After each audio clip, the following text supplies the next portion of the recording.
What's up, mi gente? Welcome back. This is the Aquí, Allá, episode 3. And this is tu servidor, David Flores. I appreciate y'all joining me one more time. And welcome back to another beautiful day here in Pasadena. We're going to get started right off the top with our check-in question, all right? Our check-in question for my students this past week was, in what ways do you want to transform and grow, right? For me personally, when I think of transformation and growth at my young 35 years of age, I'm still thinking about first and foremost being healthy, body, mind, and spirit, right? It's all one package. I think I'm also looking for personal satisfaction. I'm looking for sustained peace. I'm looking for fulfillment in how I move in this world and with everything that I do and that I speak and that I put into existence. And I think above all, I want to continue to be somebody that people can rely on, somebody that people can turn to and know, that's somebody that they can count on, right, to come through for them when times get tough. So, yeah. So you let me know, folks, in what ways do you want to transform and grow, right? All right, I'll tap back in with y'all online with that one. We're gonna jump right into neighborhood news, y'all. So a lot of important things going on here locally. We'll start first in Pasadena with the flock camera controversy going on. A lot of local residents, local activists are really pushing Pasadena to get rid and their flock camera contract as soon as possible. So we are really in the midst of a big fight here in our city.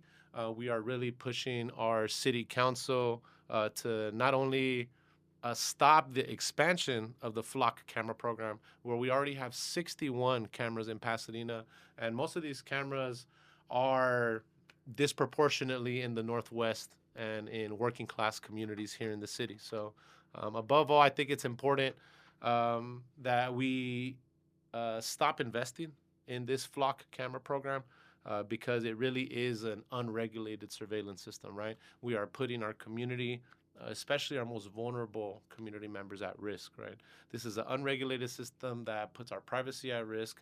And the worst part about it all is that this system will be shared with other agencies, right? Most notably with potential agencies like ICE, right? So we can see the damage and the possible damage it can inflict on our communities. So we need to mobilize, folks. First meeting is tomorrow, May 20th at Pasadena City Hall.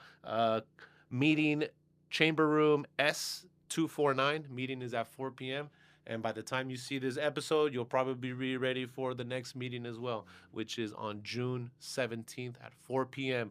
Again at Council Chamber Room S249 at Pasadena City Hall. Make sure y'all show up. All right, folks, it's time to end mass surveillance here in Pasadena. Next up, it's fire season, folks, unfortunately. And we have 3 big fires that's already spread out through Southern California. Most notably, the fire that's in the Channel Islands, specifically on Santa Rosa Island, where over 16,000 acres have unfortunately been burned. Because they are out, in the water, it's been a challenge for local fire departments to get firefighters out there to contain the fire. At the moment, the fire is less than 10% contained. The national park at Channel Islands has been closed for the entire week, so we're really hoping that Mother Nature can cooperate a bit and our firefighters can continue their very important work and get these fires contained. I also do want to mention that there is a smaller fire in the Simi Valley, Thousand Oaks area that looks like is being contained at the moment. It was labeled the Sandy Fire, but that one's looking in a lot better shape, as well as a small brush fire in Riverside County around Jurupa Valley. So again, folks, make sure y'all stay safe and make sure y'all stay alert, right, when you're out in nature and keep your eyes open. You never know what some folks are doing out there. And finally, one of the most impactful news in the last few days has been the unfortunate shooting and murders of 3 community members at the San Diego Islamic Center. The community members that unfortunately lost their lives protecting other community members at the Islamic Center, including children. And I just want to honor their names. And may Amin Abdullah, Manzoor Kasihat, and Nadir Awad rest in peace. And may they rest easy knowing that they sacrificed themselves but saved a lot of lives in the process. Another unfortunate tragedy, folks, and it's important that we raise awareness about the rampant explosion again of Islamophobia. And while our media is very quick to speak out against discrimination against other groups, most notably the Jewish community, I think it's important that we continue to look out for our most vulnerable populations, right? Including the Muslim community. So shout out to all our Muslim family out there. Wishing y'all the best, wishing y'all some peace. All right, folks, we're going to transition real quick a la noticia del otro lado. All right, hablando de la noticia de la diáspora latinoamericana, tenemos tres temas importantes. So, going to start off talking about las protestas en Bolivia. We have sindicatos, unions, organizaciones indígenas, different indigenous organizations that have been protesting since May 1st. So it's going on 3 weeks now, folks, that these different organizations and unions have been mobilizing across Bolivia, marching to the capital of La Paz, and really trying to make a statement and push out current President Paz, who has been accused of looking out more for the interest of Western countries and Western businesses than the actual Bolivian people.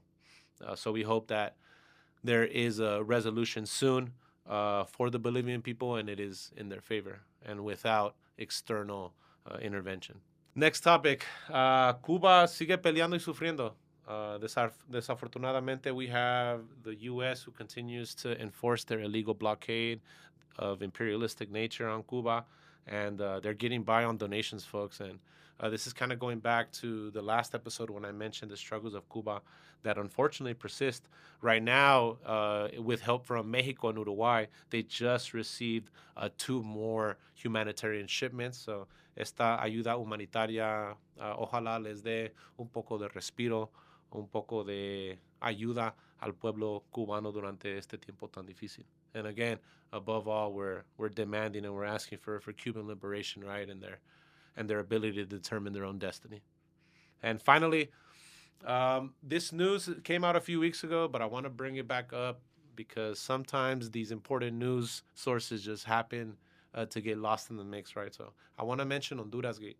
And Honduras Gate is a big conspiracy theory that has come to light and is not only a theory, but is an actual thing going on. So when we talk about these conspiracy theories going on in Latin America or in other parts of the world, sometimes we don't find too many evidence, right, to back it up.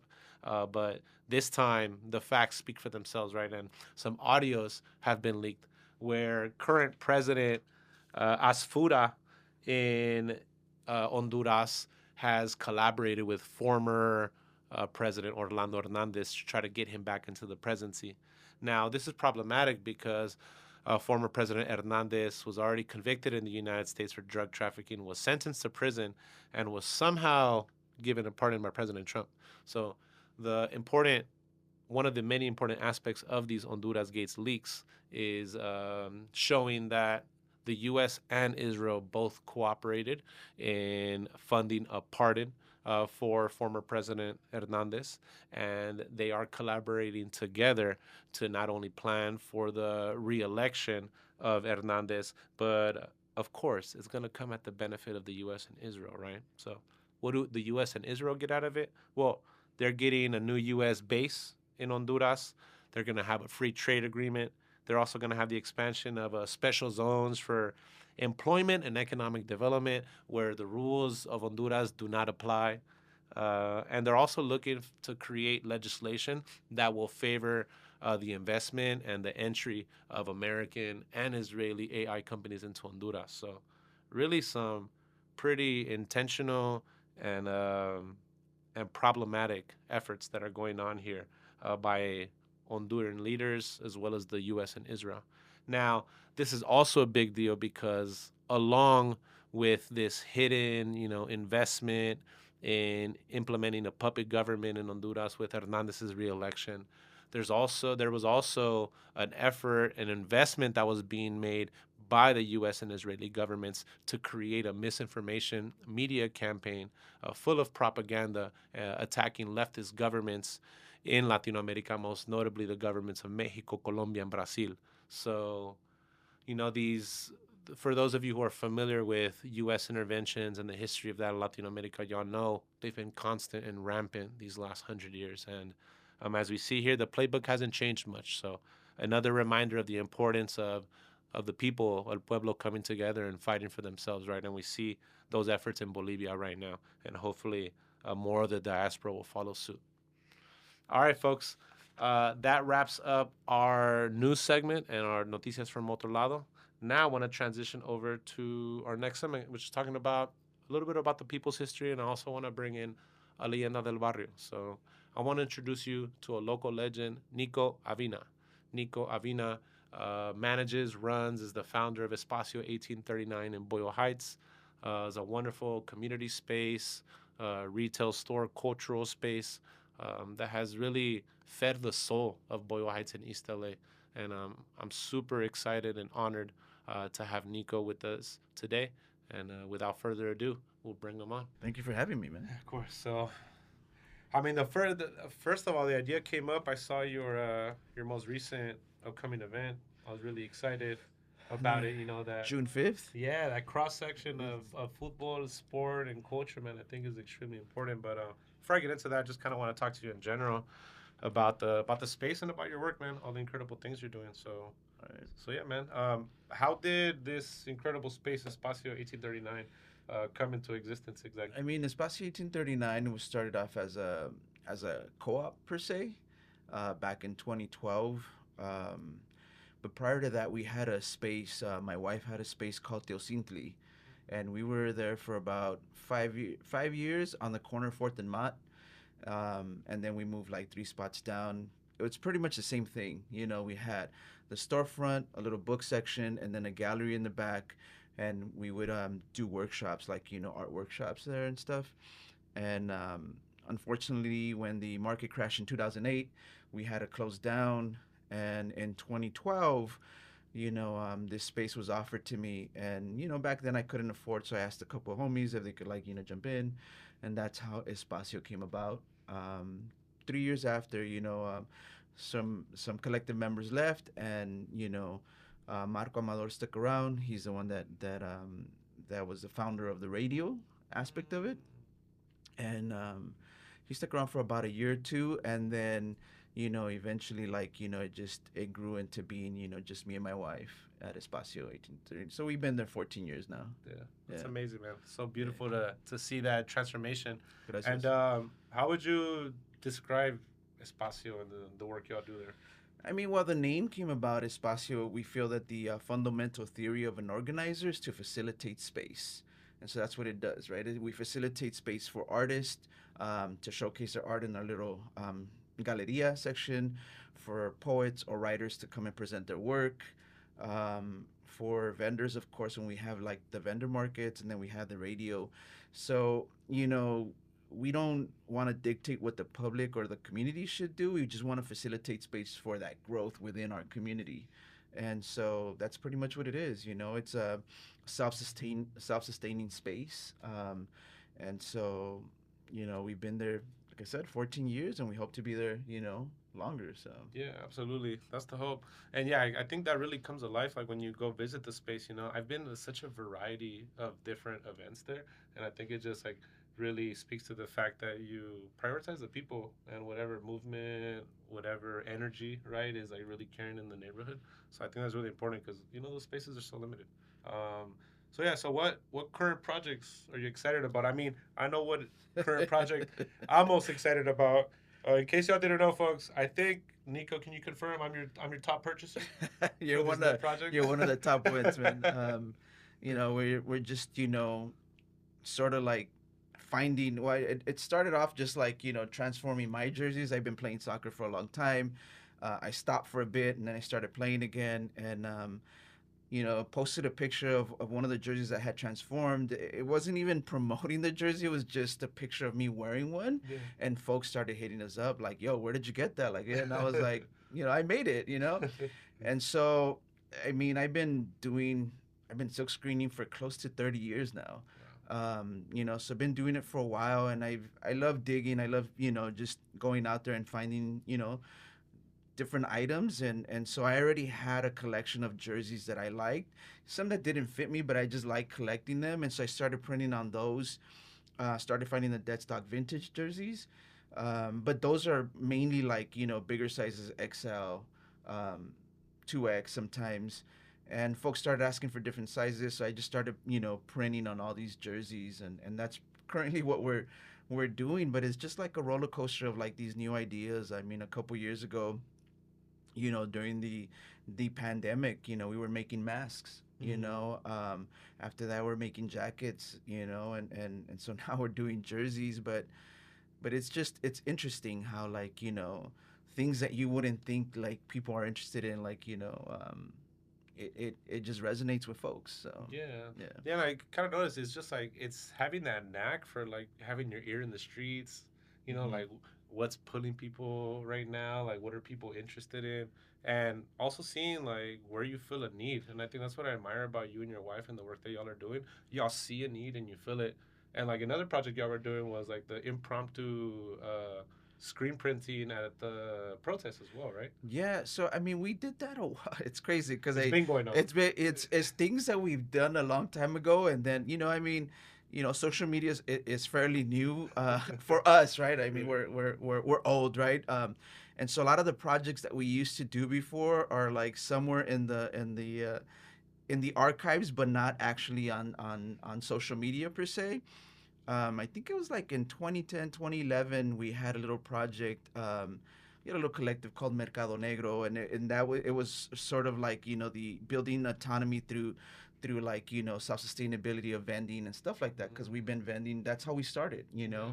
I started selling T-shirts about 30 years ago at the Old City Jail. I don't know if in Lincoln Heights, the Old City Jail used to be a cultural center. Oh, well. And so, local bands like Quinto Sol, Los Matli, they used to go perform there. And that's where I started vending shirts. And so I've been doing it for a long time. And after that, I was in front of ELAC selling my t shirts. But we had a project, Mercado Negro, and there was the idea of creating what we called ambularte, right? Mm. Taking the inspiration from the vendedores ambulantes of how, like, you don't necessarily need a brick and mortar to start a business. You know, their ganas would create like a carrito into an actual business, and go out there and vend. And so we were like, you know what? Art galleries aren't giving us the opportunity as artists to present. So why don't we take a shopping cart and we create that into an art gallery?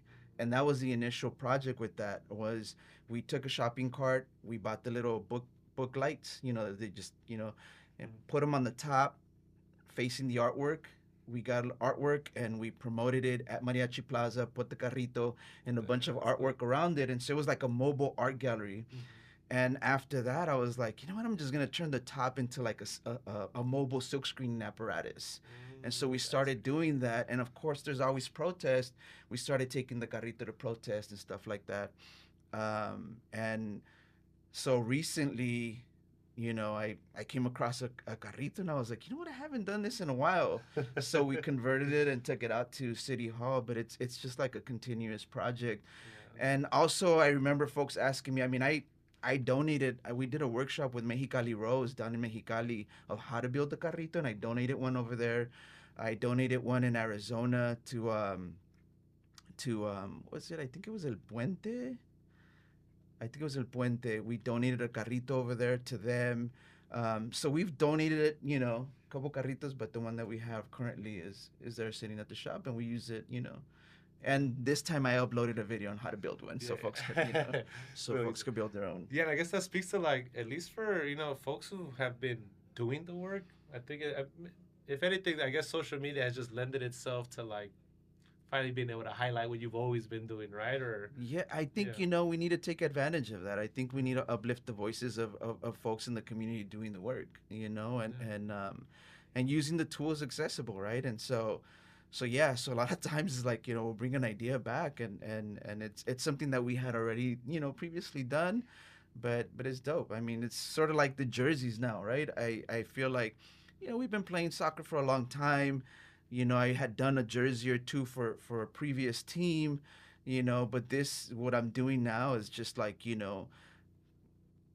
is it's in the line of what we've always done. It's what we love, the sport, the passion, but it's also politicized in a sense of what we're Absolutely. creating, the cultural elements that we're putting into it, and the slogans and stuff like that. So it's mashing, you know. Yeah, and I think it fills a big niche because I think far too often, I think sports and sports brands are like very quick to stray away from the controversial and the political. But the folks like in the streets and, so many of the artists who are in the streets have always had sports incorporated into their It, activism, right? it's corporate greed, you know. It's they take what is counterculture and they try to, like, repackage and resell it back to you, and that's what they do, right? Like from punk, hip hop, from the street art, everything. And so this is kind of like, you got to reclaim it. We have to reclaim that, we have to just, use our power, use our voice, use what we have, and sort of reclaim that, I mean, I even did an interview not that long ago, and I was like, yeah, soccer is political, because to me, it's like just viewing, the history of soccer, and a lot of folks are like, ah, it's not political, it's just a sport, but that's what they want you to think, Yeah. but realistically, they know exactly what they're doing, they so yeah, everything that we do is political. Yeah, Yeah. as it should be. I respect Mhm. that. And I guess I got one more question for you. It's like, what you've done so many amazing things over the years. Like, what do you still hope to accomplish at Espacio and just in general? I mean, we just want to be there. I was born and raised there in the community. I'm a product of my environment, and so I just remember, like, being walking around and stuff, and trying to look or find a place where, like, I could connect to. So I guess is that, it is being a space for the young me that I couldn't find Yeah. in that community, but like I said, we want to open our doors to artists, poets, just everybody, and that's what the space is, a self-sustainable space that belongs not only to us, it belongs to the community, you know. I guess that's what I want to continue doing. I mean, I'm not trying to, like, go after a certain thing, or trying to be somewhere else. Like, that's exactly where we want to be. I live 4 blocks away, you know, um, born and raised there. So I don't look at it me being somewhere else. That's where I want to be and continue doing what we're doing. Yeah. Yeah. Yeah. I really respect what y'all are doing, man, and I can't thank you enough. Especially like you're talking about feeling seen, and I feel like growing up it was also like a similar struggle for me. And I feel like when I stepped into your space, it was one of the few times I felt seen in that sense. I'm like, then this is somebody who understands where I come from and then understands that, art and sports and all this can mean a lot to us, but it doesn't mean as much if it's not politicized and if it's not Yeah. speaking to our realities. So I always, wanted to connect with people who really understand that connection between culture, sports, and politics. So I just want to thank you for everything y'all doing and for opening the space to the community. And Bro. thank you for having me. Of course, Yeah. bro. All right, well, Nico Avina, folks, make sure y'all hit up Espacio 1839 in Boyle Heights. Cool. Órale. Gracias, bro. Gracias, man. All right, folks, moving on to our last and final segment. We got the homie Pedro with some spots to try out. Come on in, my boy. What's good? What's good? How you doing, dog? Chilling. Great to see you. Of course, he's rocking the Arsenal.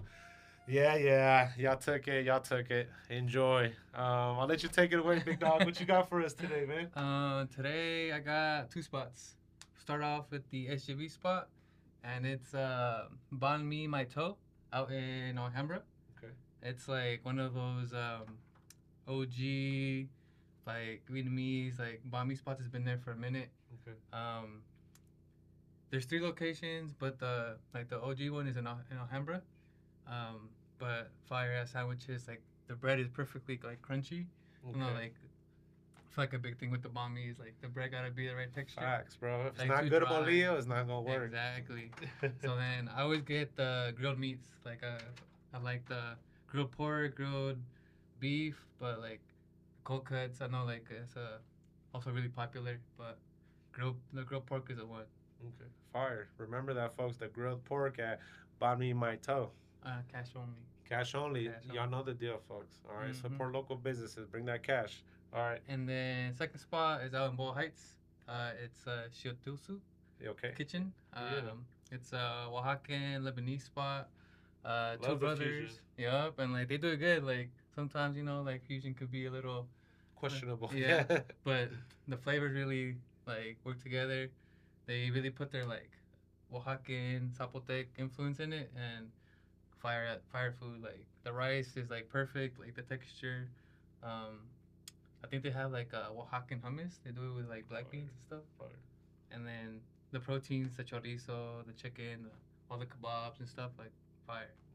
And shout out to spaces like Shiotiusu, which like really are intentional about not only bringing emerging cultures together, but also being intentional about highlighting the different aspects of these cultures that a lot of times don't get highlighted, at least in mainstream cuisine, right? Yeah. Yeah, absolutely. And then it's like a nice meal, like you feel healthy. You get your little salad, your little falafel. Like it's a balanced meal, so it's like, and the prices are pretty good, like affordable. So, like it's cool that they're putting those dishes out there for Boyle Heights. Absolutely, yeah, and bringing some variety to Boyle Heights as well. Facts. All right, folks, y'all heard it here first. Those are the two spots to try out. And with that segment, we wrap up Aquí, Allá, episode 3. So thank y'all for joining us. See y'all next time.